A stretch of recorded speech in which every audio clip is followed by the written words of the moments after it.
अंदाजे 2.5 कोटी पैकी 1,20,00,000 ते 1,30,00,000 रुपये फक्त ह्या रस्त्यामध्ये भ्रष्टाचार झालेला. आणि त्या भागातला राहणारा सगळा वर्ग हा मजूर आहे, तरी पण वेळेला घरपट्टी पाणीपट्टी भरते. मग सुविधा का देत नाही? रस्त्याचं बजेट 5 कोटी रुपये. आज पाऊस पडून 15 ते 20 दिवस झालं, अजून 15 दिवस ते पाणी जात नाही. श्री समर्थाची बैठक आहे, देवाकडे बघून तरी रस्ता चांगला करा. हा पूर्ण रस्ता 1 फूट 18 इंचाचा जाडीचा असायला हवा. हा 1 फूट सुद्धा भरत नाही. 8-9 वर्ष लोकप्रतिनिधी तिकडे फिरकले सुद्धा नाहीत.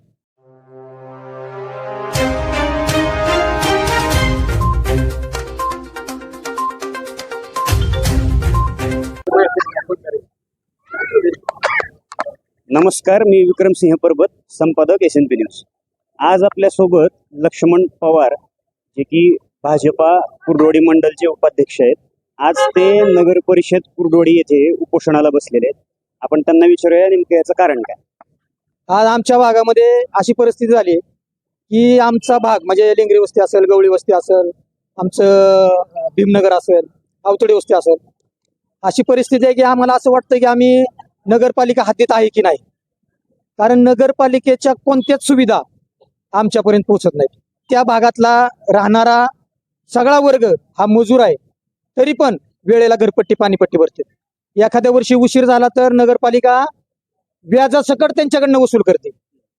मग सुविधा का देत नाही?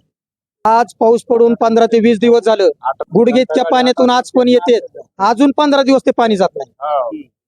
लहान मुलं रोज पडतेत, मोठे मोठे साप निघतेत, लाईट तर बघायला सुद्धा नाही तिथं. त्याची जी मागणी आहे की लेंगरे वस्तीवरचा जो रस्ता आहे तो आत्ता नुकताच तयार झालेला आहे आणि आज तो रस्ता खराब अवस्थेत आहे. आता ह्या रस्त्याची खरी अवस्था आणि ह्याच्यामध्ये भ्रष्टाचार कसा झालेला आहे ते मी तुम्हाला दाखवतो. सध्या आपण लेंगरे वस्तीवरील लोक ज्या रस्त्याच्या मागणीसाठी किंवा जो रस्ता खराब झालेला आहे त्याच्या विरोधात उपोषणाला बसलेले आहेत. आपण सध्या त्या रस्त्यावरती आहोत. हा रस्ता म्हणजे हे इस्टिमेट आहे माझ्याकडे ह्या रस्त्याचं. तर हा रस्ता ऍक्च्युली डिसेंबर 2023 मंजूर झालेला आहे आणि 4,99,96,000 म्हणजे त्या रस्त्याचं बजेट 5 कोटी रुपये.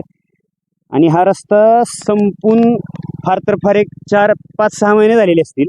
6 महिन्यात ह्या रस्त्याची अवस्था काय झाली तुम्ही बघा. हे दाखवा रस्त्याची अवस्था. बघा पूर्ण खडी दिसते, सिमेंट कुठं आहे माहित नाही, पूर्णपणे खडी दिसते रस्त्यावरती. तुम्ही बघा, हे बघा. आणि हा इतका फकलाय रस्ता, काम संपून 5-6 महिने पण झाले नाहीत आणि हा रस्ता इतका फकलाय बघा.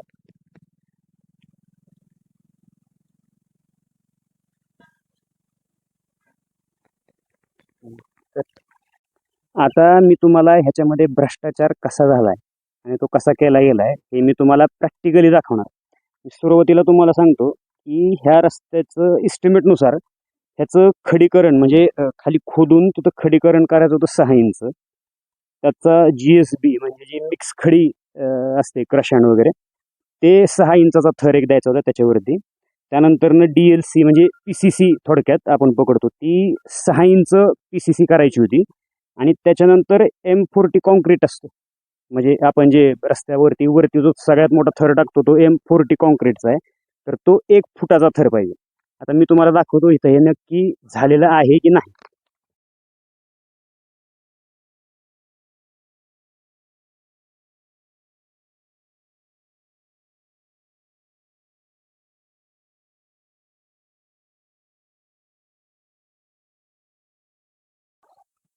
हे बघा, ह्या रस्त्याचं आता मी तुम्हाला प्रॅक्टिकली दाखवतो. ह्याचं खडीकरण करायचं होतं 6 इंच.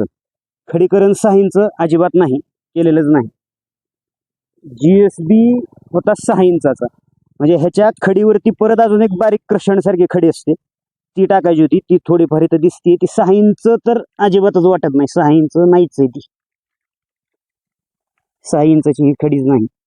त्याच्यानंतर ना याच्यामध्ये DLC म्हणजे PCC करायची होती 6 इंच.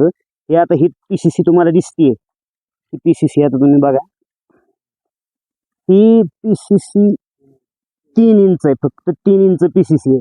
6 इंच करायची, 3 इंच गेलेली आहे. याच्यावरती हा M40 कॉन्क्रीटचा हा थर आहे, तो 1 फूट द्यायचा असतो.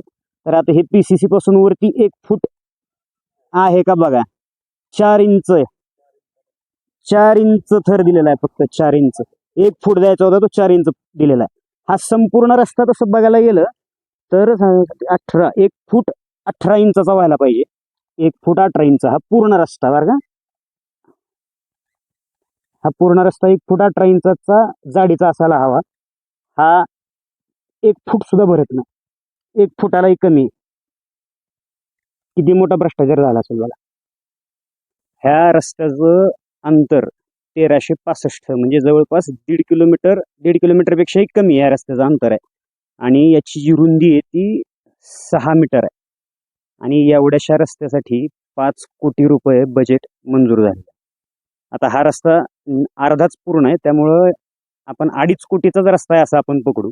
आणि जसं की मी तुम्हाला दाखवलं की खडीकरण, DLC, PCC ह्या सगळ्यांमध्ये कसे कसे पैसे खाल्लेले आहेत. अंदाजे 2.5 कोटीपैकी 1,20,00,000 ते 1,30,00,000 रुपये फक्त ह्या रस्त्यामध्ये भ्रष्टाचार झालेला. आता हा रस्ता एस्टिमेटनुसार कसा झाला नाही हे मी तुम्हाला दाखवलं. आता हा माझ्याकडे टेक्निकल रिपोर्ट आहे, जो सोलापूर लॅबोरेटरीमधून, डिस्ट्रिक्ट लॅबोरेटरी सोलापूर इथून हा रस्ता चेक केल्यानंतर ना ते टेक्निकल रिपोर्ट देतात, म्हणजे मटेरियल टेस्टिंग रिपोर्ट देतात. तर ह्यांचं मटेरियल टेस्टिंग रिपोर्ट जर पाहिलं, त्या मटेरियल टेस्टिंग रिपोर्टनुसार ह्या रस्त्याला कमीत कमी 15 वर्ष काहीही होत नाही असं हे मटेरियल टेस्टिंग रिपोर्ट सांगतं. आणि तुम्ही आता बघितलं की 6 महिन्यातच ह्या रस्त्याची अवस्था कशी झालेली आहे. खालपासून वरपर्यंत सगळीकडे भ्रष्टाचार आहे, सगळेजण मॅनेज. ह्याच्यावरती जर खरंच तुम्हाला वाटत असेल की गावाचा काहीतरी विकास व्हावा, गावाचं काहीतरी भलं व्हावं, तर कृपया योग्य व्यक्तीला निवडून द्या. जात, धर्म, मित्र असं काहीही बघू नका. पाहत राहा SMP न्यूज. धन्यवाद.